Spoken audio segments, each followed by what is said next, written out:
Alors voilà, ça va être la partie 1 de cette conférence un peu en banlieue de Strasbourg, où je suis arrivé hier et je repars demain pour une autre conférence à Paris. On était à peu près une quarantaine et 4 heures. 4 heures de conférence. Donc vous aurez, ça va être découpé en 3 fois. Vu l'intérêt, j'ai vraiment décidé de publier. Parfois, je n'ai pas publié toutes les conférences, mais celle-ci, je vais la publier parce que elle est, je pense, assez édifiante. Et là, la personne qui organise la conférence a reçu beaucoup de SMS de personnes vraiment qui étaient enthousiastes. Je rappelle d'ailleurs, toujours, c'est important, je continue à faire avec beaucoup de plaisir des vidéos sur YouTube. Je n'ai pas du tout l'intention d'arrêter, ni d'en faire plus, ni d'en faire moins. Je continuerai avec Karl, etc., toujours avec les mêmes règles, d'essayer d'éviter cette situation complètement folle, d'avoir des blogs très agressifs. Sur X, entre il y a 1 an et maintenant, finalement, c'est l'impression d'être dans un autre monde, comme si les algorithmes, tout avait été complètement trafiqué et la présence de trolls, de personnes très agressives, très clivantes, etc., fait que j'éprouve moins de bonheur. Et juste à titre anecdotique, j'ai quand même passé 5 ans à faire des milliers de tweets, avoir des millions de vues, etc. Depuis une semaine, enfin, donc après toutes ces années, X me donne la possibilité d'avoir des souscriptions, donc d'avoir des abonnés qui décident de me dire un peu merci pour tout ce temps-là. 0 souscription. Donc voilà, et c'est aussi un peu pour ça que sur mon Substack, pareil, j'ai décidé que c'était pas grave, j'avais pas besoin d'avoir des dizaines de milliers de personnes qui suivent ou je vais petit à petit fermer et puis avoir peut-être moins de personnes, plus de qualité, des vrais échanges. Voilà, donc je vous invite vraiment à découvrir mes lettres Substack. C'est possible, si les personnes en font la demande, d'avoir la gratuité. J'ai beaucoup de personnes qui le font et je suis ravi de leur donner parce que je sais que s'ils demandent, c'est que c'est important pour elles. Et puis j'ai la chance aussi d'avoir un certain nombre de personnes qui ont décidé d'être abonnées de façon payante à cette lettre, et vraiment je les remercie parce que c'est important. Voilà, passez un beau moment avec cette première partie de conférence. Je vous dis à très bientôt. Vous pouvez me contacter à bertrand@55bellechasse.com, bertrand@55bellechasse.com. Asseyez-vous parce que je pense que ça pourrait vous donner le vertige, tout ce que je vais dire, puisque c'est très loin de tout ce qui est dit et entendu en général, que ce soit dans les médias rebelles, entre guillemets, et dans les grands médias. Et puis merci à Suzanne qui a organisé cette conférence, et à Nicolas et Alina, chez qui j'ai passé ma première nuit en arrivant à Strasbourg. Franchement, j'adore cette région, j'adore l'Alsace. Mais il y avait aussi des Mosellans, il y avait donc des Lorrains, qui est à moitié ma région, puisque mon père est lorrain, ma mère Picard. Voilà, en tout cas, je vous souhaite une bonne vidéo et je vous dis à très bientôt. Le carton du vin. Ouais, mais la soupe à quoi, t'as du choix. Donc, première partie, je vais essayer de vous raconter un peu ce qui est en train de se passer en ce moment dans le monde. C'est-à-dire, je fais comme une enquête de Colombo. Voilà, il y a eu un meurtre. Ceux qui voient l'émission connaissent le coupable. Et après, on va revenir en arrière. Et donc, en fait, il y a un meurtre en ce moment. Et ce meurtre, il a commencé il y a très longtemps. Mais moi, je vais vous parler des dernières années. En 2019, il se passe en France un événement majeur, c'est l'incendie de Notre-Dame. Si vous vous rappelez, on est en plein printemps et Notre-Dame prend feu. Et un peu comme la chute des tours jumelles, pratiquement tout le monde se rappelle ces images. C'est-à-dire il n'y a pas un Français, même il n'y a sans doute personne dans le monde qui n'a pas su que Notre-Dame de Paris brûlait. Pourquoi? D'une part, parce que c'est Paris, et Paris reste une ville qui fait rêver la terre entière. Donc les Parisiens un peu moins, parce qu'on connaît la crasse, on connaît la violence, on connaît le prix des parcs-mètres, le prix des amendes, la difficulté de se loger, la difficulté de se déplacer, enfin on connaît toutes les difficultés. Mais pour les gens du monde entier, Paris c'est la ville lumière, c'est la ville de rêve, et c'est une ville dans laquelle il y a un monument très particulier au cœur de la ville, au cœur de l'île de la Cité, qui est Notre-Dame de Paris. Et c'est un monument qui ne peut pas brûler. C'est pas possible. C'est-à-dire que c'est un monument dont le bois qui est fait pour la charpente. Ici, vous voyez, il y a un poêle. Je pense que vous avez tous la tradition en Alsace de faire brûler des feux de cheminée, ou vous avez peut-être même des fours à flamme-cuche dans votre jardin faits avec du bois ou autre. Mais c'est pas simple de faire brûler du chêne et du chêne épais. Et le chêne de la structure du toit de Notre-Dame, c'était des poutres de 40 cm de section sur 15 mètres, mais qui ont pratiquement 1000 ans. En fait, elles ont 800 années. Et plus le bois est sec, moins il est facile à brûler. C'est-à-dire que, étonnamment, un bois brûle mieux quand il a un taux d'humidité assez élevé. Pourquoi? Parce qu'en fait, c'est la chaleur de l'eau en fait, qui chauffe, de la vapeur d'eau, qui va accélérer la combustion du cœur du bois, en fait, et qui va faire que le bois va prendre vite et longtemps. Vous pouvez demander ça à n'importe quel pompier, en fait. Plus une charpente est sèche, moins, en fait, elle va brûler vite, bizarrement. C'est comme ça.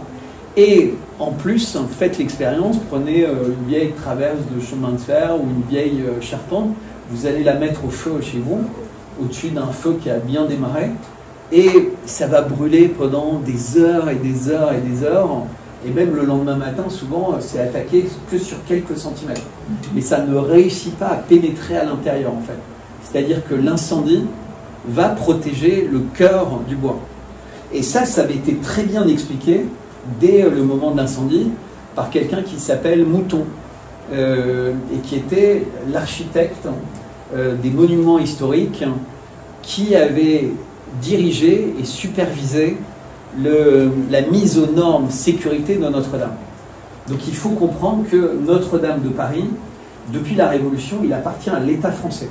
Il n'appartient pas à l'Église catholique, il n'appartient pas au Vatican, il appartient à l'État français qui a donc la seule et unique responsabilité de garantir sa sécurité. De la même manière que le Stade de France appartient à l'État français, les gares appartiennent à l'État, après il y a des liens avec la SNCF, mais depuis que c'est privatisé, elle n'est pas partie avec les gares, donc il y a tout un système de location, mais qui a une responsabilité avec les monuments, le Louvre. Et le risque d'incendie de la Tour Eiffel, vous comprenez bien que c'est relativement faible. C'est une tour en métal. Donc ils sont capables de créer un incendie qui l'a fait tomber comme les tours jumelles, on a bien vu, des tours en métal et en verre qui tombent comme si c'était des tours en balsa. Mais bon, on y reviendra tout à l'heure. Mais en tout cas, le monument le plus risqué en France, le plus symbolique, et donc le plus surveillé, c'est Notre-Dame de Paris. Et Notre-Dame de Paris, si vous allez visiter, ça s'appelait la forêt, donc qui était le toit. Il n'y avait pas de poussière, il n'y avait pas d'archives, il n'y avait pas de prise de courant, il n'y avait rien du tout qui peut déclencher un incendie. Et un petit mégot comme ça, le pouvoir de combustion du mégot, on sait de toute façon que même 80% des incendies où on dit c'est quelqu'un qui a laissé tomber un mégot dans une forêt, en réalité c'est pas vrai du tout. Les gens ils arrivent avec des bidons, ils font des incendies, souvent c'est commandité par d'autres personnes, ou c'est des fous, mais c'est vrai en France comme c'est vrai partout dans le monde. C'est les incendies, alors parfois il y a des incendies qui sont liés à la foudre, qui peut taper mais souvent qui dit foudre, dit pluie, même pluie assez violente. Donc en général, la nature fait relativement bien les choses en fait. C'est-à-dire qu'elle crée un feu, mais elle l'éteint en même temps. Là, l'humain fait les choses assez différemment. Toujours est-il que Notre-Dame brûle, alors que le système de sécurité de Notre-Dame est véritablement, sans doute, le meilleur système au monde, avec des doubles, triples, quadruples sécurité. Et comment ça se passe ce jour-là? Pourquoi ça brûle? Eh bien, ça ressemble au suicide d'Epstein. C'est-à-dire, Epstein s'est suicidé une deuxième fois. Donc une première fois, ça avait raté. La deuxième fois, officiellement, ça a réussi. Mais les caméras étaient éteintes. Le mec, le prisonnier le plus emblématique. Les gardes qui avaient l'habitude d'être là n'étaient pas là. Les gardes qui ont remplacé n'étaient pas très attentifs. L'un était aux toilettes, l'autre était... voilà. Mais ils n'ont jamais été véritablement sanctionnés. Et il est mort. Bah, c'était pareil à Notre-Dame. C'est-à-dire, les gens qui d'habitude sont là et qui connaissent les systèmes d'alerte, qui savent quand telle chose s'allume de telle manière, etc., n'étaient pas là. Il y avait un petit nouveau qui venait d'arriver, mais qui n'était pas encadré, et qui n'a pas réalisé, en fait, quand les systèmes d'alerte qui n'étaient pas en panne, parce que la plupart, en plus, comme par hasard, n'étaient pas opérationnels ce jour-là, il a confondu, en fait, le signal. Il croyait que c'était pas un signal d'incendie, mais que c'était un signal de quelqu'un qui pénètre dans une zone pas autorisée. Donc, il allait aux mauvais endroits, enfin bref. Résultat, pendant une demi-heure, en fait, le feu a pris.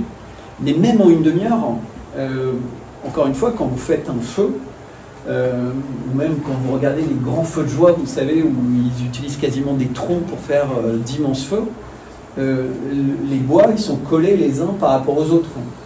Quand vous regardez les images de la forêt de Notre-Dame, ben, vous avez la charpente, mais d'un point de charpente à l'autre, vous avez 95% de vide. C'est-à-dire, vous voyez, c'est pas comme un bûcher, c'est vraiment beaucoup d'air. À cette époque, l'air est frais, on est au bord de la Seine, donc il est frais et humide. Je ne sais plus si vous vous rappelez, le jour où ça se passait, il faisait même plutôt froid. Et pourtant, ce feu prend, et il est incontrôlable. Donc, un bois qui n'est pas censé brûler, un feu qui est incontrôlable, les pompiers qui, par chance, ont vraiment, eux, bien travaillé, mais comme par hasard, ce jour-là,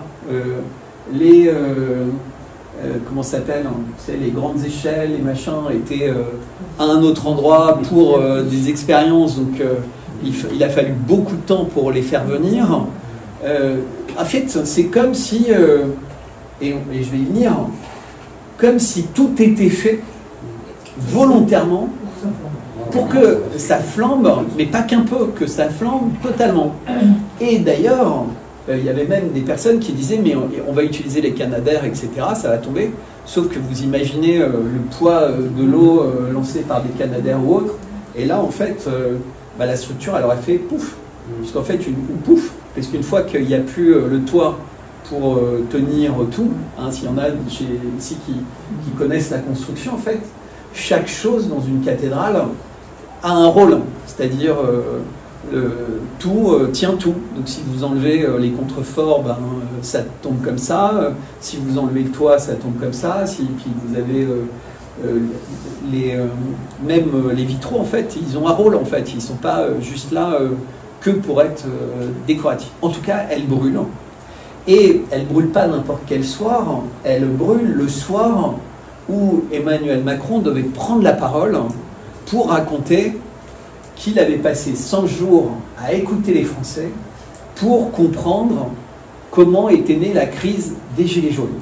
Vous vous rappelez, il y avait eu la crise des Gilets jaunes, et il avait dit maintenant tout le monde se calme, et je vais venir à la rencontre des Français qui vont écrire des cahiers. Vous savez, il y avait des cahiers dans les mairies, les gens venaient, ils posaient des questions, ils ont dit ce qu'ils avaient à dire, etc. Mais l'incendie a éteint ça. C'est-à-dire, il a allumé quelque chose et il a éteint autre chose. C'est-à-dire qu'il a éteint la colère des Français. Les Gilets jaunes, ça s'est arrêté net. C'est-à-dire, c'est comme si c'était un contre-feu, Notre-Dame. Et vraiment, tout s'est arrêté, en fait. On n'a jamais eu le discours de Macron. Il n'a jamais dit, en fait, ce qu'il était censé avoir prévu de dire ce jour-là. On n'a jamais eu connaissance de ce qu'avaient dit les Français et ce qu'ils avaient entendu. Donc les cahiers, maintenant je crois qu'ils sont dans des coffres plus ou moins scellés, c'est devenu une œuvre d'art en fait. On a mis, voilà. Et il annonce qu'il va y avoir une enquête évidemment, il faut comprendre, et que la cathédrale sera prête pour les Jeux Olympiques. Donc ça c'est en 2019, les Jeux Olympiques sont en 2024, donc ça veut dire à peu près 5 ans pour réparer Notre-Dame, mais moins pour l'ouvrir, puisque, enfin, puis finalement, elle a été ouverte après les Jeux Olympiques, puisque c'était en décembre, une date spéciale, je vais y revenir. Mais l'enquête, elle est relativement facile, c'est-à-dire, il y a une accumulation de choses qui montrent que, j'évoquais l'assassinat d'Epstein, mais je pourrais... son suicide, pardon, lapsus, mais il y a plein de doutes, entre guillemets. Mais l'enquête conclut qu'il n'y a pas de coupable. C'est peut-être un court-circuit, peut-être une cigarette, peut-être. Et donc, d'un point de vue assurance, quand il n'y a pas de coupable, s'il y en a qui travaillent dans l'assurance, ça s'appelle un acte de Dieu. C'est-à-dire quand il se passe une catastrophe comme là, sans coupable, c'est un acte de Dieu. Voilà. Et donc en fait, il est sous-entendu dans cette enquête que l'incendie de Notre-Dame, sans coupable, est donc un acte de Dieu. Donc je ne sais pas si vous imaginez la perversion. Non mais c'est important, parce que en fait, ça permet, encore une fois, on est dans une enquête de Colombo, là, on voit qui est le criminel. Mais ça, c'est un élément. Donc Notre-Dame brûle, pas de coupable, c'est une catastrophe sans coupable, donc c'est un acte de Dieu. Et commence la restauration de Notre-Dame. Alors, juste anecdotiquement, parce que sinon ça prendra la première phase, mais il faut savoir que la boîte qui est choisie pour la charpente, asseyez-vous bien, vous pourrez vérifier sur Google, elle s'appelle Démon. Non mais, je vous assure, c'est... et vous avez la même chose, pour pratiquement tous ceux qui vont être acteurs de ça. Vous avez la même chose pour celui qui va restaurer l'hôtel, il va le faire en bronze, alors qu'en principe c'est en pierre et en bois, mais il va le faire à Dieu le fit. Vous vous rappelez, hein?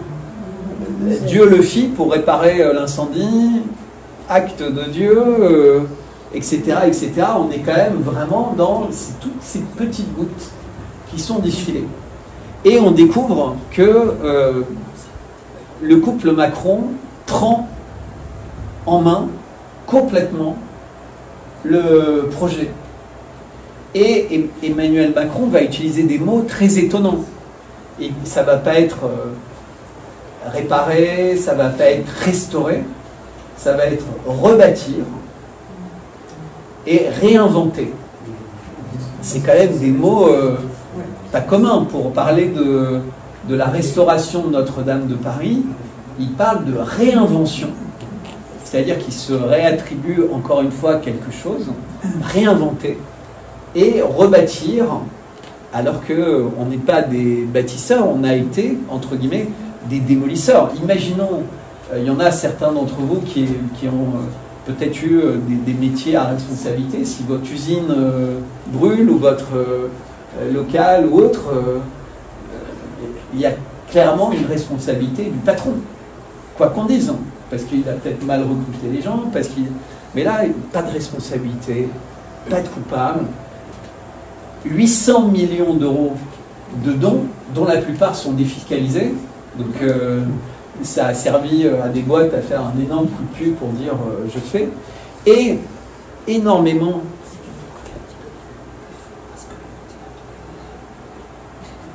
et tout le monde entend ou il faut que je parle plus fort?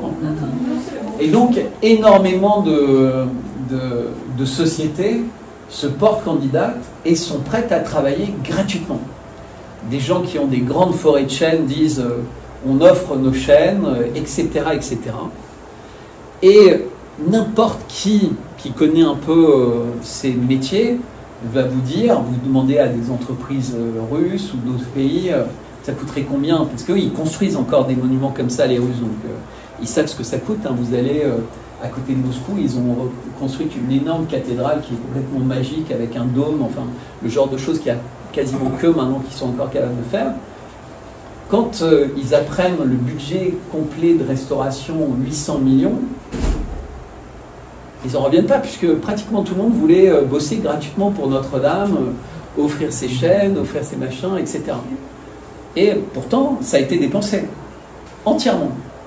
Ou ça a disparu, ou ça... Mais plus de 800 millions ont été dépensés pour refaire le toit. Mais, je ne sais pas, prenons juste un peu de recul. Hein. Vous imaginez quand même 800 millions pour refaire un toit en bois, enfin, même si... Et le problème, c'est que comme c'est Notre-Dame, tout le monde se dit, il n'y a pas de prix pour la refaire.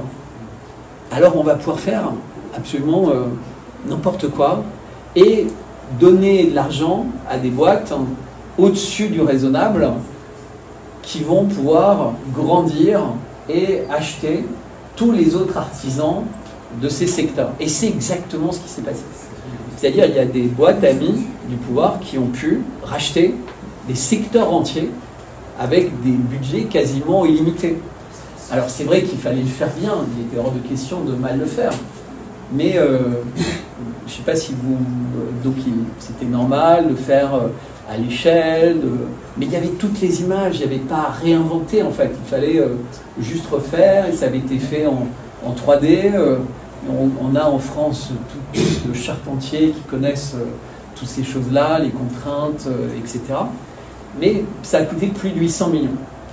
Et le résultat, c'est que Emmanuel Macron a été, avec Brigitte Macron, consacré pour la deuxième fois devant le monde entier. Alors là, je vais revenir un peu en arrière. Il a été élu en mai 2017, vous vous rappelez tous, hein, avec 66,06% des voix. Donc 66,06, ça se lit 66,6. Parce qu'il y a beaucoup de gens qui disent mais pourquoi il n'a pas fait 66,60? Parce que 66,60, ça se lit 66,60. Et ça ne se lit pas 66,6, 666. Mais c'est important en fait, puisque le 0 au milieu ne se lit pas, alors que le 0 derrière le 6 change le son du 6. Mais ce n'est pas un hasard. Donc il est élu, et qu'est-ce qu'il demande? Il demande quelque chose qu'aucun président de la Ve République n'a jamais demandé. Il demande à prendre le pouvoir, à faire la passation de pouvoir un dimanche. Et ça ne peut pas passer inaperçu, puisque un président de la République, c'est un employé. Donc un employé, il commence son job le lundi. Et il est l'employé de la nation, il est même salarié. Il est payé pour faire un job avec l'argent des contribuables. Et bon, il a des secrétaires, il a des employés, il a des gardes du corps, mais c'est un salarié. Aucun salarié commence à bosser le dimanche. Aucun n'oserait demander le dimanche, puisque la France est un pays catholique. Et j'y reviendrai sur les mots, etc. On n'est pas un pays judéo-chrétien, mais un pays catholique. Et d'ailleurs, le pays est organisé autour d'églises et de cathédrales. Il n'y a qu'à se balader en Alsace, il n'y a qu'à se balader partout en France, vous verrez. La structure du pays, c'est pas les temples, c'est pas les minarets, c'est les églises. et des églises catholiques. Et donc, il demande à ce que ça se passe un dimanche. François Hollande accepte, sans vraiment se méfier, parce qu'en fait, personne ne réalise qu'ils sont en train d'accoucher d'aliens, en fait. On y reviendra. Les gens qui l'ont croisé, ils ont tous l'impression que c'était un mec un peu bizarre, mais intelligent, et puis qui a l'air d'avoir que des circonstances formidables autour de lui. C'est-à-dire, sa maîtresse tombe amoureuse de lui, mais c'est un amour d'âme, entre un enfant de 14 ans et quelqu'un qui a pas mal d'années de plus. Mais voilà, les médias vont expliquer que c'est magnifique. Dans n'importe quel autre pays, le mot serait différent. Je ne vais pas citer le mot, hein, j'ai assez de problèmes sur le sujet. 36 heures de garde à vue et un procès en octobre. Alors que le sujet ne m'intéresse pas, parce que moi, ce qui m'intéresse, c'est pas de savoir ce que qui ou quoi a sous la ceinture. J'en ai rien à foutre. Ce qui m'intéresse, c'est si les gens ont un projet qui dépasse l'humanité, en fait. Ils sont là pour construire quelque chose ou ils sont là pour détruire toute chose. Et ils ont l'air d'être dans ce cadre-là. Et donc, il prend le pouvoir un dimanche, et là, je pense que tout le monde se rappelle, après avoir eu les clés de l'Élysée par François Hollande, il remonte les Champs-Élysées dans un command-car. Il est le premier président qui remonte les Champs-Élysées. Alors vous vous rappelez, tous les présidents, c'était un tel, il était dans une DS, un tel, il était dans une telle voiture, etc. Lui, il commence tout de suite dans un véhicule militaire. Et vous vous rappelez, le mot guerre, jamais aucun président n'a prononcé autant de fois le mot guerre. Mais lui, parfois, il ne le dit même pas, il le montre. C'est-à-dire, il prend un véhicule militaire pour remonter les Champs-Élysées le jour d'un dimanche, le jour du Seigneur, à l'heure de la messe. C'est-à-dire, quand les gens devraient regarder la messe, en fait, ils voient le premier sacre d'Emmanuel Macron. Et le soir, il fait un grand discours totalement scénarisé devant la pyramide de François Mitterrand. Et donc vous vous rappelez sans doute les images, mais l'éclairage parfait, ses bras, la pyramide, la lumière juste au sommet de la pyramide. Croyez-moi, le monde entier des sociétés secrètes a compris qu'il se passait quelque chose à Paris et que ce petit mec insignifiant, il avait un rôle très important. Parce qu'ils se parlent entre eux, en fait. Ils s'envoient des signaux. Donc quand vous avez Emmanuel Macron qui est intronisé un dimanche, c'est un blasphème. C'est un vrai blasphème de faire ça. On ne travaille pas le dimanche quand on est un employé. Après, il y a des exceptions, mais là, il n'y avait pas d'exception. Pourquoi est-ce qu'il avait une urgence particulière ce dimanche, très symbolique, etc. Et les dates sont tout le temps importantes. Mais donc, le dimanche, donc il fait son discours. Alors, je vous épargne la pyramide, 166, enfin, des trucs de verre, etc., faites par Mitterrand, enfin... Je vous épargne que l'immatriculation du corbillard de Mitterrand, c'était 666. Je vous épargne le fait que le deuxième tour des législatives, c'était 66,6% de participation. Je vous épargne 1 milliard que, pendant le Covid, il a quand même été donné 666 millions d'euros aux médias. C'était en couverture de tous les journaux. 666. Ils viennent d'annoncer que la retraite passerait à 66 ans et une demi-année. C'est quoi 66 ans, une demi-année? C'est 66 ans, 6 mois. 666. C'est partout, tout le temps, sans arrêt, etc. Donc, mais Emmanuel Macron, donc il a été intronisé là. Je reviendrai sur Notre-Dame dans 2 minutes. Mais entre les deux, il a été réélu. Vous avez noté qu'il avait été réélu. Vous avez vu les débats, les machins, etc. À chaque fois, il est élu sans combat. Ils ont éliminé Fillon pour une affaire de costume et de machin. Et ils lui pourrissent la vie au cas où il aura envie de revenir. Parce qu'en fait, c'est comme s'il y avait une armée sur le chemin pour s'assurer que personne n'emmerde l'ascension de leur élu, entre guillemets. Et on y reviendra. Mais c'est pour ça que vraiment je veux camper la scène pour que tout devienne plus clair quand on regarde en fait comment les choses se passent. Eh bien, il a été élu la première fois avec un parti qui s'appelle En Marche. Alors ceux qui connaissent un peu les évangiles, hein, En Marche, ça rappelle Lazare, en fait, celui qui fait des miracles, hein, lève-toi et marche, etc.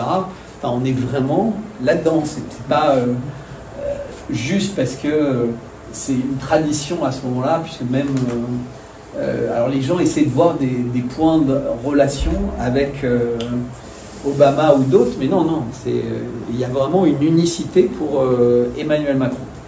Mais bizarrement, pour cette deuxième élection, il change le nom de son parti. Le parti ne s'appelle plus En Marche, il s'appelle Renaissance. Renaissance, résurrection, non mais, Renaissance. Enfin, vous savez, c'est vraiment un truc de catholique. Les gens disent, j'ai rené dans le Christ, en fait. C'est très américain, d'ailleurs. Sauf que dans le cas de Macron, c'est très particulier. Puisque quand il avait 12 ans, vous restez bien assis, parce que tout ça, il a demandé à être baptisé. C'est connu, hein. Ouais. Et il est né le 21 décembre 1977. Alors, je pourrais débattre sur 21 décembre, le jour de la nuit. C'est des jours très particuliers, quand même. Lui qui est si particulier, il est né le 21 décembre 1977 à Amiens. Donc, c'est l'homme d'Amiens. Dans toute l'eschatologie catholique, et puis si vous connaissez un peu le cinéma, l'antéchrist, il s'appelle Damien. Damien, ça fait beaucoup quand même. Bah oui, vous regardez Damien la malédiction, hein, le film avec Grégory Peck, et puis vous regardez tout le temps, c'est comme ça. Est-ce que c'est parce que c'est Damien ou est-ce que c'est D''Amiens, mais ça fait une accumulation de coïncidences qui est quand même assez importante. Mais donc à 12 ans, il est baptisé. Donc il rentre dans la chrétienté, entre guillemets. D'accord? Et il est réélu en 2022. Ok?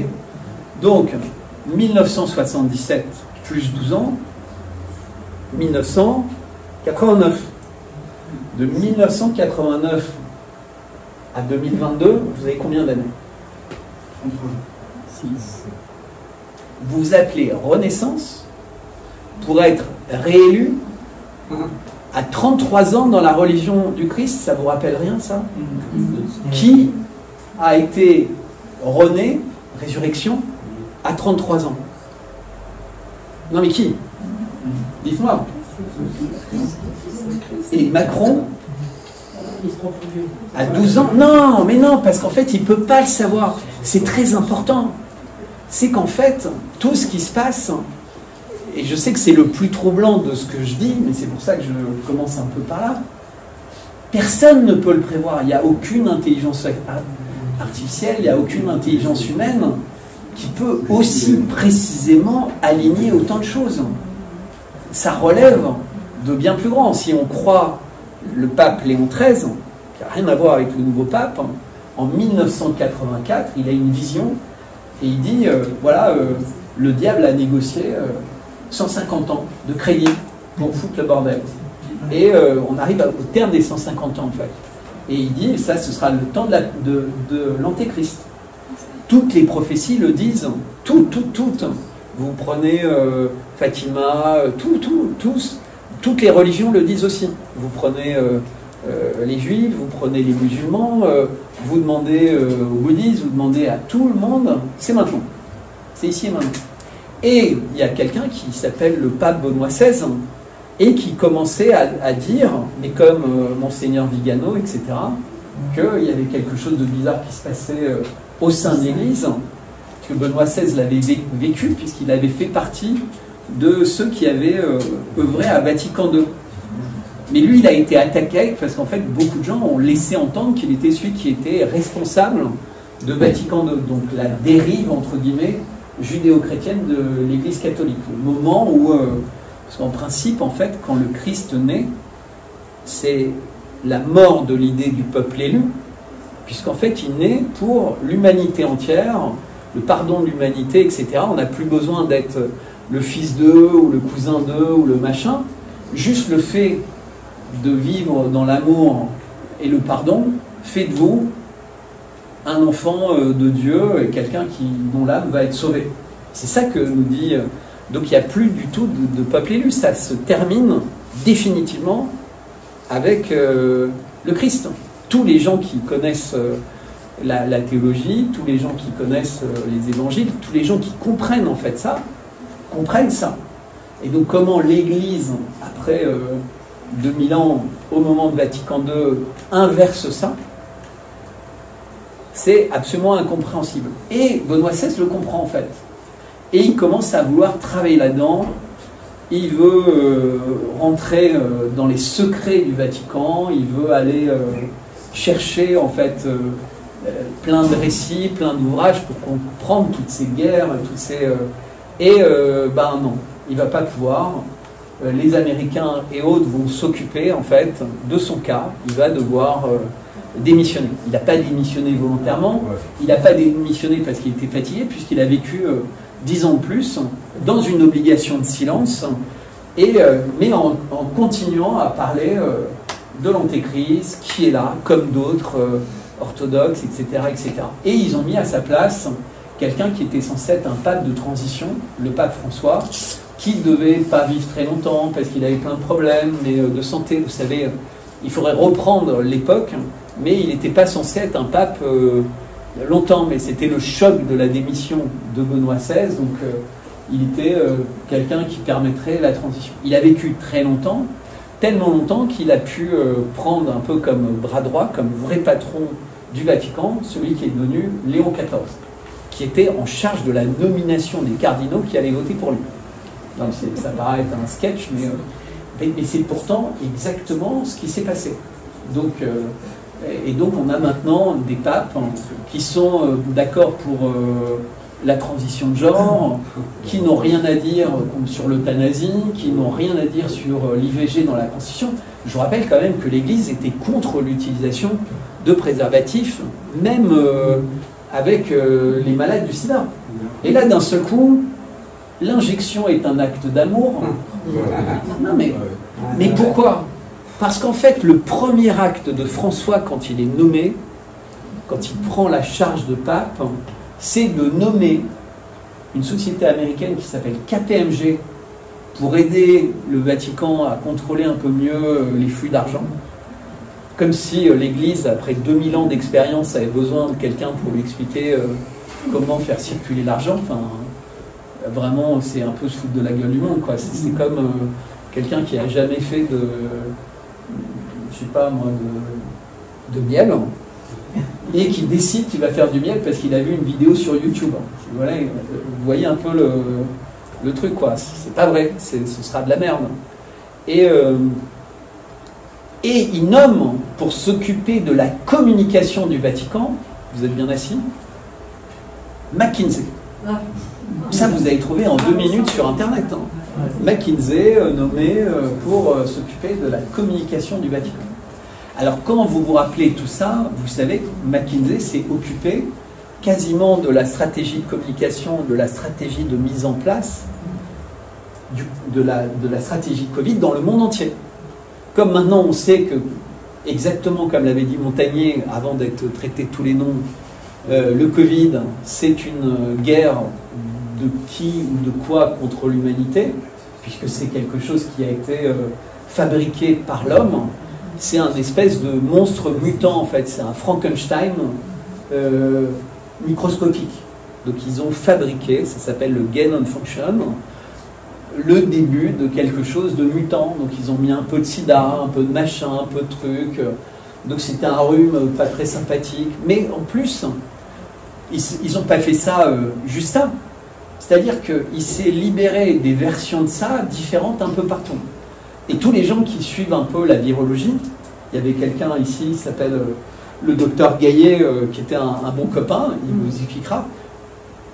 Ça ne pouvait pas être naturel, les mutations. Il y avait trop de décalage d'une mutation à l'autre pour ne pas être piloté. Mais là encore, aucun humain, aucune personne peut avoir programmé quelque chose d'aussi machiavélique, quoi. C'est délirant, parce que même aujourd'hui, Kennedy a été nommé ministre de la Santé aux États-Unis, on voit bien que finalement, il ne fait pas grand-chose. Parce que s'il met en prison Fauci, s'il attaque les gens qui ont fait ça, qu'est-ce qui va se passer? Les Chinois, les Russes, le monde entier va dire, bah, vous vous rappelez, Monsieur Trump, en 2020, vous disiez le virus chinois, on va faire payer aux Chinois des centaines de milliards parce qu'ils sont responsables d'avoir foutu en l'air l'économie mondiale, sauf que vous les avez diffamés, vous les avez accusés faussement, vous êtes responsable du Covid, c'est vous qui allez payer des centaines de milliards. C'est vrai que les pays sont sympas, hein. Moi je serais président de Chine, je dirais, bon bah écoutez, arrêtez de nous faire chier avec vos tarifs, là vous allez casquer. Donc pourquoi est-ce que les Américains aujourd'hui, en fait, c'est le bras armé, c'est la nouvelle sion de cette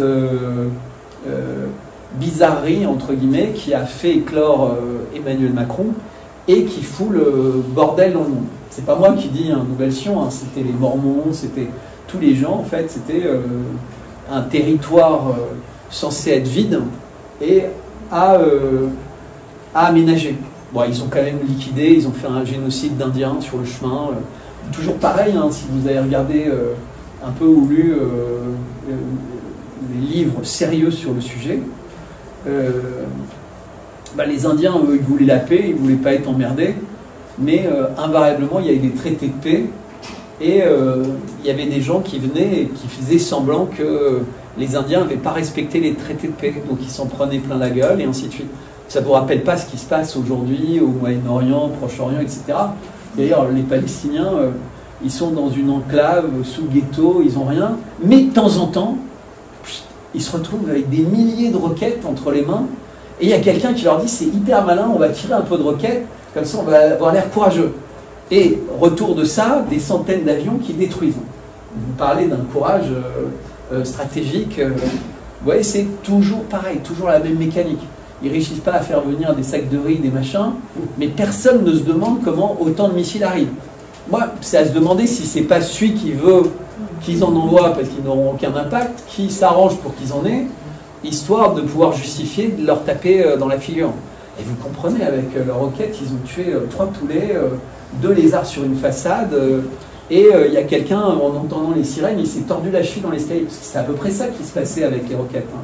Si vous regardez 30 ans de roquettes de Gaza vers Israël, d'un point de vue militaire, d'un point de vue quoi que ce soit, ça n'a fait que justifier de donner des milliards à Israël pour créer un dôme de fer, et j'y viens justement, et qui justifie aujourd'hui, parce que, entre guillemets, l'Iran réussit à percer le dôme de fer, d'obtenir encore plus de milliards, encore plus de solidarité, encore plus d'inquiétude, pour justifier de détruire l'Iran, comme a été détruit le Liban, comme a été détruit la Syrie, comme a été détruit l'Irak, comme a été détruit la Libye, comme en fait toute cette région du monde a été détruite, sauf quand les personnes qui étaient au pouvoir étaient, entre guillemets, aux ordres.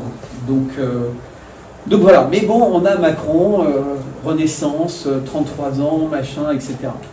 Et donc il fait la réouverture de Notre-Dame. Alors là, c'est un moment qui est intéressant, parce qu'il y a beaucoup de gens qui s'inquiètent, même au sein de l'Église, puisque, en principe, ne peuvent parler dans une cathédrale que des curés, des prêtres, diacres, évêques, cardinaux, archevêques, ce que vous voulez, mais c'est eux qui prennent la parole, mais ce n'est pas un lieu pour un président de la République. D'ailleurs, même les stades en France sont interdits pour les meetings politiques, puisque ce n'est pas le lieu pour un meeting politique, c'est censé être un lieu de sport, etc. Donc vous ne pouvez pas louer le Stade de France pour faire un meeting politique, c'est comme ça. Et je sais bien de quoi je parle, puisque j'étais un des DG du Stade de France pendant plusieurs années. Mais c'est pire pour une cathédrale, c'est-à-dire surtout une cathédrale dans un pays dont le président est laïque, puisqu'il se vante suffisamment de l'importance de la laïcité, en particulier quand il va faire ses discours chez les francs-maçons, pendant lesquels il dit plusieurs fois le mot diable, mais en rigolant. Et surtout, il dit quelque chose qui était passé un peu inaperçu. Il dit « La France est la fille naturelle de la République ». Alors, si vous connaissez un peu les mots, c'est joli. Fille, naturelle, République, c'est vachement beau. Sauf que, si vous les mettez ensemble, fille naturelle, je suis désolé, hein, ça a choqué, mais c'est une fille de pute ou une bâtarde. Vous cherchez, hein.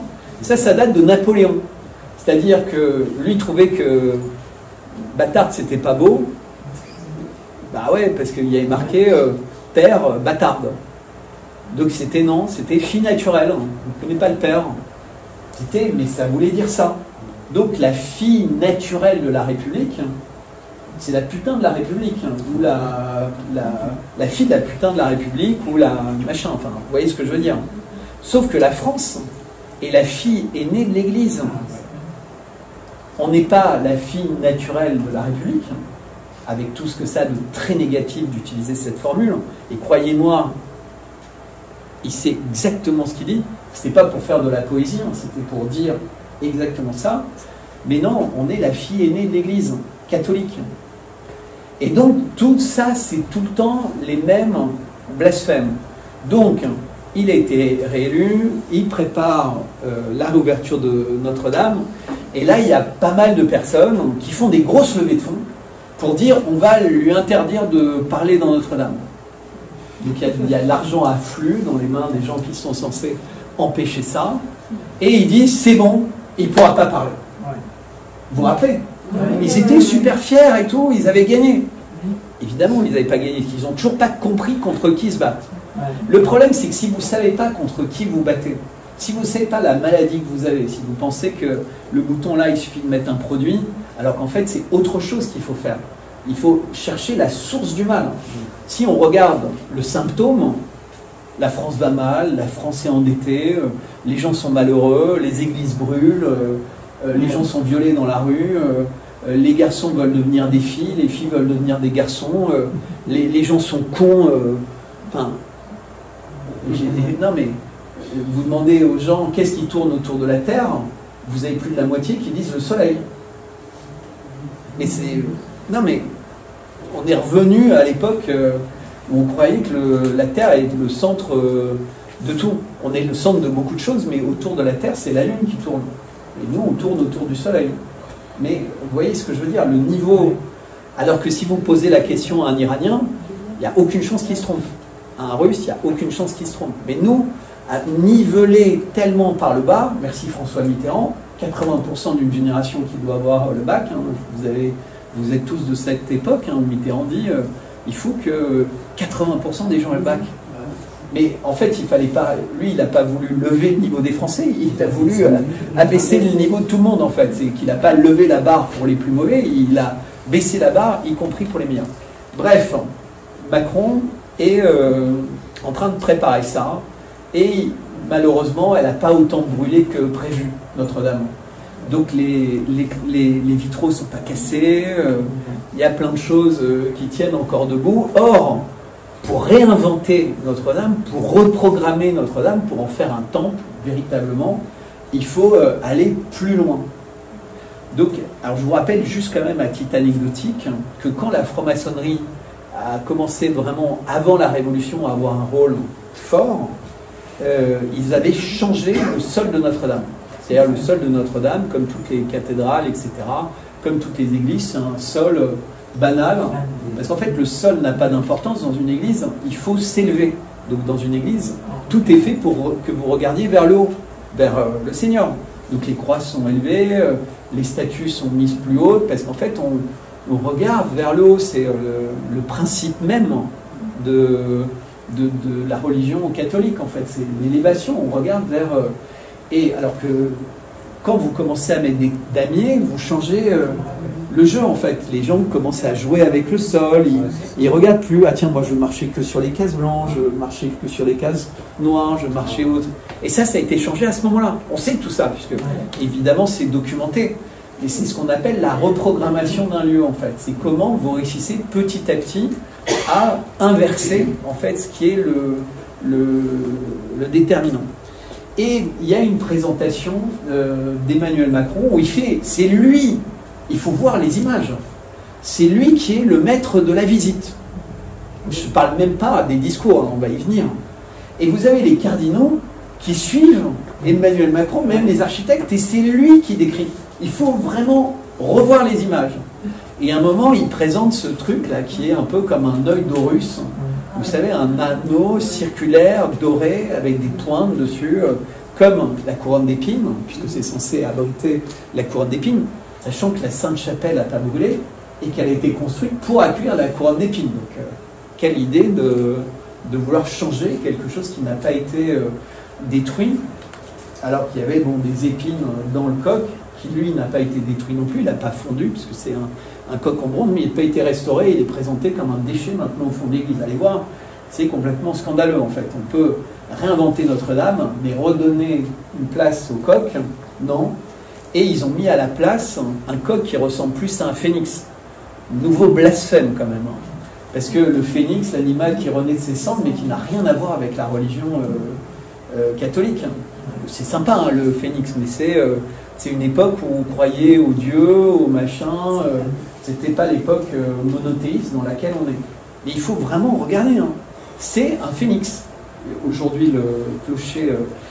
Et donc, il présente ça aux cardinaux, et il y a des gens qui s'amusent à compter les petites pointes en fait.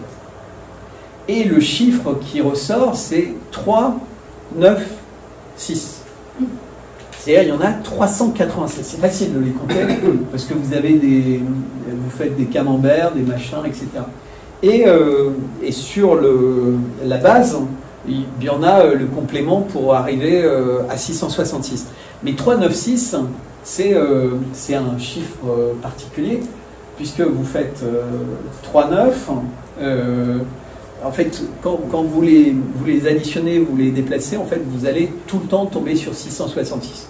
C'est un chiffre mathématique avec lequel on s'amuse et on arrive à 666. Alors, je ne vais pas refaire tout le truc. J'ai fait une vidéo là-dessus où j'explique, j'ai fait des posts là-dessus.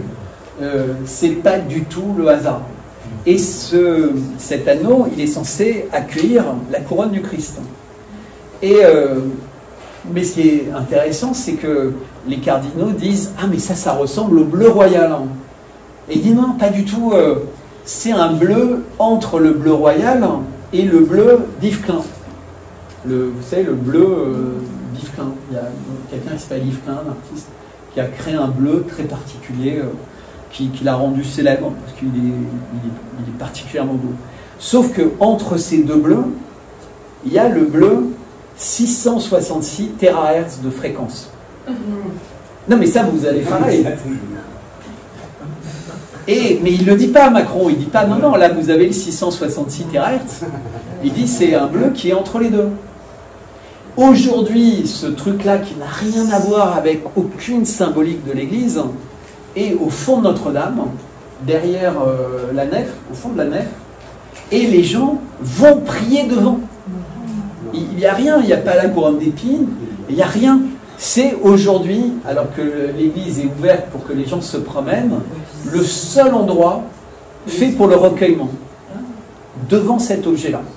J'y suis allé 2 fois pour en avoir le cœur net, et les gens se prosternent à l'intérieur devant Notre-Dame, devant cet anneau un peu kabbalistique, etc., 3, 9, 6. Il faut savoir que les couleurs, elles ont une fréquence, comme les notes de musique, etc. Beaucoup de personnes ignorent ça. Maintenant, les couleurs, elles ont une fréquence. Voilà. Donc je sais que quand je dis ça, je vais avoir beaucoup de gens qui vont me prendre pour un fou, mais bon, voilà, c'est pas très grave. Et le 666 THz, c'est une fréquence, mais vous en avez dans le rouge, dans toutes les couleurs. Hein. Vous avez, voilà. Et vous avez au-dessus de l'autel le même bleu avec une voûte étoilée, qui est encore une fois un symbole qui n'a aucunement sa place dans une église. Et vous regardez que l'autel maintenant il est au sommet de 3 marches, alors qu'avant il y en avait 2. Que le mobilier ressemble plus au mobilier de la famille Adams que le mobilier d'une église. Non, mais vous avez l'impression que la lumière, en fait, ça rappelle plus un hôpital qu'une église, et que tout ce que vous allez avoir comme mobilier, etc., c'est soit très fragile, les bancs, vous allez voir, c'est des bancs, et les chaises, parce qu'il y a très peu de bancs, en fait. Il y a des bancs uniquement dans les petits nefs sur les côtés, vous savez, les petits, je sais plus comment ça s'appelle, hein. Mais l'église, en fait, elle est faite uniquement de chaises séparées les unes des autres. Or, dans une église, a fortiori une cathédrale, le principe, c'était d'avoir des bancs. Parce qu'on est censé être tous ensemble, égaux, sur la même... et là, non. Et alors, les chaises, elles ont une particularité. Elles font 6 kilos. Et entre les barreaux, il y a 6 espaces. Non. Et ben, comme n'importe quelle chaise, en fait, il y a 4 pieds et 2 barreaux, il y en a 6 en fait. Mais c'est pas 2 et 2. Et puis il y a plein d'autres 6 en fait dans les chaises. Alors juste pour vous rappeler, vous prenez le Figaro. Quand même, qui vont être changés. Qui vont être changés, qui ont tenu, ouais. Qui ne nécessitent pas le changement. Et je peux vous dire que ce qui va remplacer, ça va choquer pas mal de monde, mais beaucoup de gens n'ont pas le goût des choses. Puisqu'en fait, rappelez-vous quand même au Palais de Tokyo que Macron, qui n'a jamais parlé du génocide de Gaza, qui n'a jamais parlé en termes de génocide, puisqu'il a même refusé d'utiliser le mot génocide en disant qu'il laisserait ça aux historiens. Quoi, c'est l'actualité? Et c'est aux historiens de juger. Non mais depuis quand un président qui décide de tout, des mots, de la transition de genre, de machin, de ceci, de cela, du Covid, de l'enfermement, de la guerre, des financements à coups de milliards, il n'a pas d'avis sur un génocide. Non mais... Mais à l'unanimité, ils ont voté contre le changement de Cécile Vitraux. Oui, mais ça, ils s'en foutent. Non, mais... ils s'en foutent.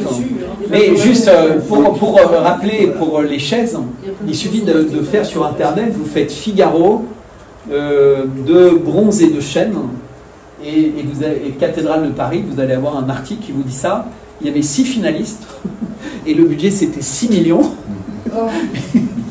Non mais il y avait des 6 partout. Mais non mais l'article était hallucinant. C'est-à-dire que vous lisiez l'article, vous aviez des 6 tout du long. Et finalement, les chaises, 6 kilos, 6 machins, etc. Mais c'est marqué dans l'article que le gagnant a fait des chaises qui font 6 kilos. Il le marque. Qui marque le poids d'une chaise d'église en fait enfin, moi, franchement... Pour revenir à faire barrière, je reviens au fameux discours là, de Jupiter là, à l'ouverture. Écoute, on avait signé une pétition avec le professeur Perron, ça te parle? Ah oui, bien sûr. Pour mettre... Mais non, mais ça marche pas. Et alors, c'était signé. Alors l'Élysée a dit, ok, donc ils ont fait monter une tente. Alors déjà, si vous regardez la taille de la tente qui était devant Notre-Dame, c'était une toute petite tente dans laquelle vous pouvez mettre 100, 150 personnes, mais rien à voir avec les 2000 personnes qui étaient dans Notre-Dame. Mais le point le plus important, je ne vais pas vous parler des costumes, de tout ça, enfin, on a vu. Mais il se passe une scène qui a malheureusement pas été tellement commentée. C'est que c'était la réouverture de Notre-Dame. Et donc il y a toute une procédure pour ouvrir une cathédrale. C'est pour ça qu'il y a un archevêque qui vient, etc., qu'ils avaient même pensé peut-être que le pape viendrait, mais finalement il est à la Marseille, et il y a d'autres choses qui sont passées, mais je ne vais pas pouvoir vous raconter tout, parce que... mais donc, la porte est fermée. Mais l'église est déjà pleine. L'église, qui est censée être ouverte, est pleine de tous les invités qui ont acclamé Zelensky, etc. Imaginez, il y a une standing ovation quand Zelensky rentre dans la cathédrale de Paris. Et donc, les portes sont fermées. Et donc, vous avez ces images, je pense que tout le monde a vu. Vous avez Hidalgo, mais c'est comme si elle n'existait pas en réalité. Vous avez Emmanuel Macron, Brigitte Macron, et Monseigneur Ulrich, qui est l'archevêque de Paris et qui est celui qui officie avec sa tenue Uno, Google, appelez ça comme vous voulez, le truc franchement ridicule, qui n'a rien à voir avec les vêtements que doit porter quelqu'un qui officie pour un événement comme ça, puisqu'il y a des règles très précises de couleurs, etc. Ça veut dire que personne n'a plus rien à dire. Personne n'a plus rien à dire, exactement. Personne n'a plus rien à dire. Macron impose tout. Mais là, il se passe un truc que, encore une fois, vous allez vous rappeler d'un seul coup, vous allez dire, mais comment ça m'a pas choqué? Il a un sceptre, vous vous rappelez? Et il y a une boule bleue au sommet du sceptre qui est censée symboliser, je sais pas quoi, etc. Sauf qu'au dernier moment, les gens viennent le voir et lui disent, Monseigneur, attention, c'est fragile. Vous risquez de la casser, faites gaffe. Et donc lui, il arrive et il est censé taper avec la crosse sur la porte plusieurs fois pour éloigner les mauvais esprits, pour faire plein de choses. Vous savez, en fait, c'est comme un baptême. C'est de l'exorcisme. C'est-à-dire que quand vous rouvrez, vous faites un certain nombre de choses pour exorciser le mal. C'est le principe même d'une religion. Le principe même d'une religion, c'est d'enlever le mal, de chasser le mal. C'est chasser les marchands du temple, etc., etc. C'est vraiment ça le principe d'une religion. Et là, au scandale, il arrive et il se dit, je ne peux pas taper avec la crosse. Et il tape avec le pied sur la porte de Notre-Dame. Imaginons maintenant, juste, vous êtes chez vous, vous avez quelqu'un qui arrive avec une canne ou une crosse, et il tape avec le pied, qui marche dans les crachats, par terre, etc., sur la porte, où vous poussez avec vos mains, et vous allez vous dire, mais il est vraiment mal poli, lui, c'est dégueu. Une canne, la crosse d'une canne, c'est fait pour taper. C'est très chic.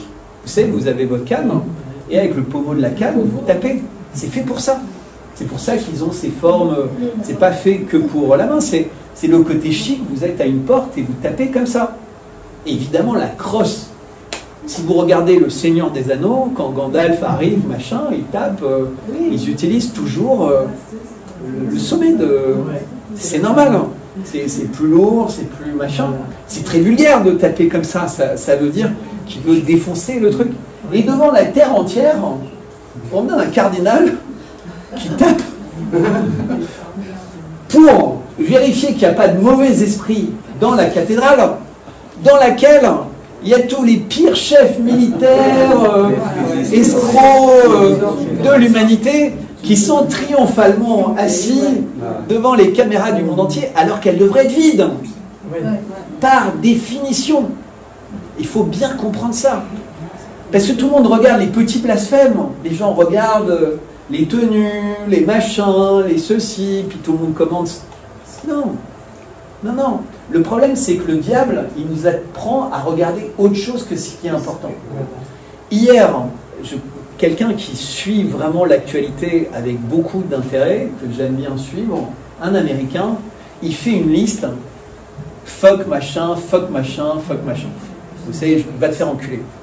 Et fuck Trump, fuck... et il y a une liste de 20. Netanyahou, ceci, cela, etc. Je regarde la liste, pas Macron. Pourquoi? Parce qu'en fait, invariablement, il dit tout et son contraire, en même temps. J'ai pas trop touché à ça, c'est pas moi qui ai ouvert, il y avait du vent, il pleuvait, donc on a dû le faire dans l'église. C'est eux qui ont changé le protocole. Ouais, l'église était pleine, mais vous comprenez, c'était compliqué. Il n'est jamais responsable. Non, mais surtout, c'est toutes ces mises en scène avec Netanyahou. C'est il faudrait peut-être reconnaître la Palestine. Puis Netanyahou dit comment Macron ose ça? Mais en fait, ils se renvoient la balle parce qu'ils se servent l'un et l'autre. Vous savez, c'est comme pour un interrogatoire, le bon et le mauvais policier. En fait, ils sont tous les deux exactement d'accord. C'est pour déstabiliser la personne qui est en face d'elle. Il y en a un qui a l'air d'être le sanguinolent et l'autre qui a l'air d'être le sympa. En fait, ils sont tous les deux main dans la main. Mais quand vous êtes un complotiste, ben vous dites, putain, Macron, il est le seul mec qui attaque frontalement Netanyahou. Comme les mecs n'aiment pas Netanyahou, ils disent que Macron est dans leur camp. C'est gagné. Et donc les mecs disent, regardez, Macron, il se fait tabasser par... c'est un mec bien. Donc même si intuitivement, ils savent que c'est pas le cas, ils le ressentent, régulièrement ils disent à leurs lecteurs qu'en fait le mec est plutôt pas mal, Et donc, ils n'osent pas dire que c'est le pire. Vous voyez le truc? Et quand il se passe plein d'événements, comme ce qui s'est passé ces derniers temps, après on fera la pause, hein, je vous en fais pas, on arrive. Parce que là, vous avez bien le dessin, on va pouvoir rentrer dans le... Mais il s'est passé un événement à Hanoï. Bon, je ne savais pas ce que j'allais vous dire avant de commencer, hein, mais comme j'ai tellement de choses à vous raconter, mais il s'est passé un événement récemment à Hanoï. Vous avez une porte d'avion qui s'ouvre, et vous avez devant les caméras du monde entier Brigitte qui tape Emmanuel Macron. Et ça fait le tour du monde, comme s'il avait besoin de pub. Il a été patron des 33e Jeux Olympiques. Ah, et c'était les 33e Jeux Olympiques. Hein. Vérifiez, ça va vous prendre 2 secondes. C'est pour ça qu'il ne fallait pas avoir 2012, c'est vrai qu'il fallait qu'on ait ces Jeux-là, les 33e Olympiades. Non mais vous regardez, c'est même sur l'affiche, partout. Si vous avez vu l'affiche, ça ressemblait à une orgie, l'affiche officielle. Il faut vraiment revoir l'affiche officielle. Et le logo, vous savez, la pièce qui ressemble à Brigitte, et les ceci et les cela, mais qui ressemble à la Tour Eiffel, qui est stylisée comme si c'était le signe astrologique de Jupiter. Bah, tout ça, c'est parce que je pourrais vous passer des heures et des heures sur ces alignements, et pourquoi Jupiter, et pourquoi Vulcain, et pourquoi... Mais, en tout cas, il y a cette scène à Hanoï. Et là, le monde entier dit, mais tous les gens qui disent que Macron est important, tous les gens qui disent...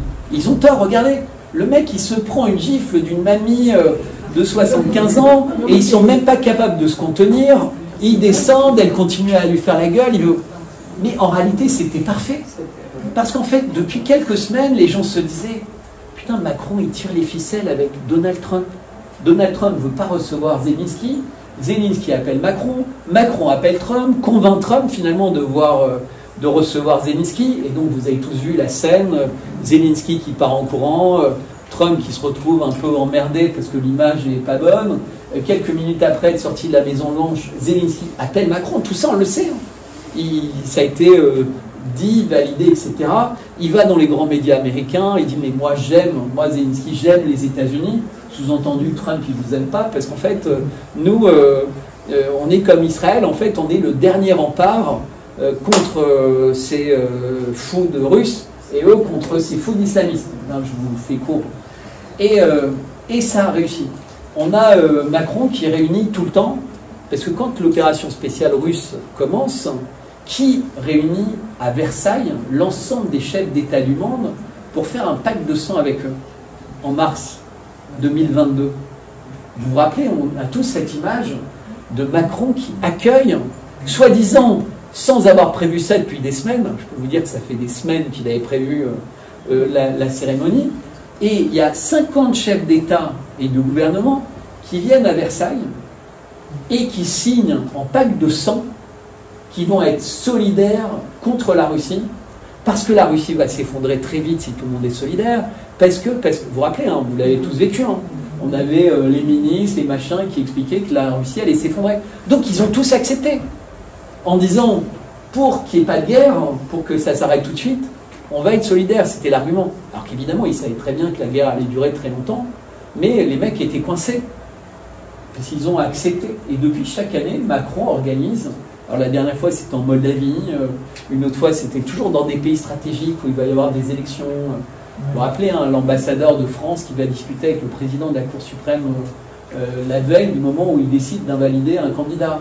Et puis finalement, on sait qu'il n'y a eu aucune intervention russe dans les élections en Roumanie. On a toutes les preuves possibles et imaginables qu'il y a eu au moins l'intervention de la France, mais en réalité l'intervention de toute l'Union européenne. Mais ça passe comme une lettre à la poste. Un mec qui avait 20 points de retard, il gagne l'élection.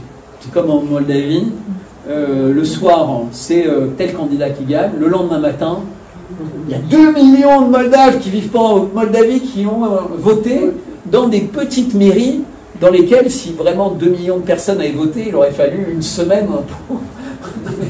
mais ça passe. Ça passe. Ça passe parce qu'en fait, ils sont dans le camp du bien. Et donc la triche dans le camp du bien est autorisée, le mensonge dans le camp du bien est autorisé, tout dans le camp du bien est autorisé, alors qu'en face, la vérité est interdite, etc., etc. Mais pour revenir à ce truc d'Hanoï, c'est très important. Parce que, vous voyez, là, je fais une conférence. Donc, au fur et à mesure où vous entendez, vous êtes un certain nombre d'entre vous à vous dire, puisqu'on est à la fin du premier acte de Colombo, ah, le coupable c'est lui, comment la terre entière va comprendre que le coupable est lui? Parce que vous êtes devant la télé, vous avez vu, comme dans les Colombo, l'assassin. Vous savez, dans les Colombo, vous savez le coupable avant. L'intérêt du Colombo, c'est comment vous allez... Mais tout se passe dans le Bergamasque. Exactement. Non mais... Ouais, et non, mais je regarde Colombo. non mais justement, non mais vous voyez ce que je veux dire. Là, on vient de voir le truc. Mais là, évidemment, vous imaginez, 80% de ce que je vous ai dit, c'est arrivé il n'y a pas très longtemps. Enfin, même on pourrait parler plus longtemps, et on va parler plus longtemps de ce qui se passe en Iran, de ce qui se passe à Gaza, de ce qui se passe en Ukraine, de ce qui se passait dans les banlieues des grandes villes américaines, juste le week-end où Israël décide de taper l'Iran. Je ne sais pas si vous vous rappelez quand même que toute la semaine précédant les bombardements sur l'Iran, le monde entier regardait les banlieues de Los Angeles. Vous savez, les magasins détruits, etc. Qui peut imaginer que... Et donc c'est toujours le truc de bonne taux des magiciens, c'est vous regardez là, parce qu'en fait c'est là que ça va se passer. Et ça marche à tous les coups. C'est dès qu'on veut vous faire regarder quelque part, il faut regarder ailleurs. Mais comme ça marche à tous les coups, bah vous regardez quand même là où il ne faut pas regarder. Je dis vous, hein, moi aussi je regardais. Hein. Je savais que ce qui se passe arriverait, mais je n'ai pas pensé que ça se passerait ce week-end-là en particulier, et qu'il réussirait à tuer autant de monde, etc. Mais bref, petit à petit, j'avais un certain nombre de personnes qui commençaient à croire que le couple Macron, le binôme Macron, c'est une anomalie grave à l'échelle de la planète entière. C'est la première fois qu'on a un président français, même De Gaulle, il n'est pas aussi connu qu'Emmanuel Macron. Je ne sais pas si vous réalisez. Il est tout le temps à la une de tous les médias du monde. Que ce soit parce qu'il se prend une baffe à Hanoï, parce qu'il ouvre les Jeux Olympiques, parce qu'il est récompensé d'une médaille, parce que Notre-Dame brûle, parce qu'il rouvre Notre-Dame, parce que... Non mais vous réalisez qu'il y a un agenda dans sa vie qui est juste incroyable. Il est celui qui va rencontrer Poutine avant l'opération spéciale. Même la table, en fait, le sert. Même la table. Vous imaginez? Tout, en fait, est quelque chose qui fait qu'il existe. Vous savez, peu importe ce que vous dites de moi, d'ailleurs, je parle de lui, là, l'important, c'est que vous parliez de moi. Sauf que, il n'y a qu'un seul truc que le diable n'aime pas, c'est qu'on parle de lui comme le diable. Puisqu'en fait, il veut s'assurer que vous croyez qu'il n'existe pas. C'est usual suspect. Vous savez, le seul mec que c'est impossible d'imaginer que c'est lui, même quand vous voyez le film, c'est le diable. Vous savez, vous avez vu le film, usual suspect. Même le policier, il démarre qu'une fois qu'il l'a innocenté, qu'il l'a laissé partir, et là d'un seul coup tout devient clair, mais c'est trop tard, le mec a disparu, il est déjà en train de faire un autre truc quelque part ailleurs. Et là, cette baffe, ça réduit à néant des mois ou des années de travail où un certain nombre de personnes essayaient de faire comprendre qu'il était vraiment néfaste et dangereux.